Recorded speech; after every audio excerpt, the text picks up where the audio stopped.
L'île aux remords. Le duo, Didier Kelaguillot au scénario et le breton Sébastien Maurice à l'illustration, salué pour l'album Facteur pour femmes, il y a 2 ans, récidive avec un roman graphique, cette fois autour de la colonisation. L'île aux remords est paru ce jeudi en librairie. C'est un duo complice depuis 2010. Ensemble, ils ont publié 4 albums, dont Facteur pour femmes, salué par la critique, vendu à 20 000 exemplaires. Didier Kelaguillot au scénario et le breton Sébastien Maurice à l'illustration viennent de sortir un nouvel album, paru jeudi, L'île aux remords. C'est une nouvelle que Didier a développée. Il sait que j'aime voyager par procuration. Les colonies et le bagne de poules au Condor.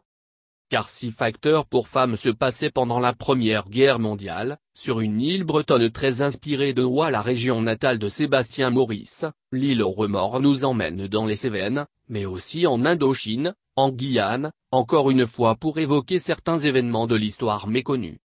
Cette fois, l'histoire parle de colonisation, et du bagne de poules au Condor en Indochine, qui rejoint une histoire de famille compliquée, et ça me plaît car il y a un secret de famille, qui va voir le jour à la faveur d'un huis clos provoqué par les inondations. Un père et son fils, se retrouvent seuls, dans une maison isolée de tout, à attendre les secours. De l'architecture à l'illustration.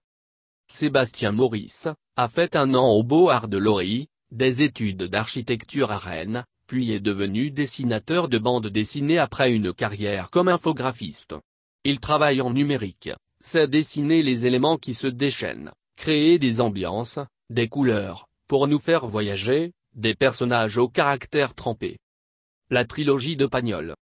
Sébastien Maurice, qui sera présent à Quai des Bulles à Saint-Malo, 27-29 octobre, s'apprête à partir sur un autre projet, au long cours, haut en couleur, toujours avec son éditeur Grand Angle.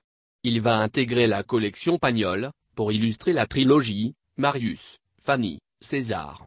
Un travail de 4 à 5 années qui va l'emmener sur le port de Marseille, dans les années 1950.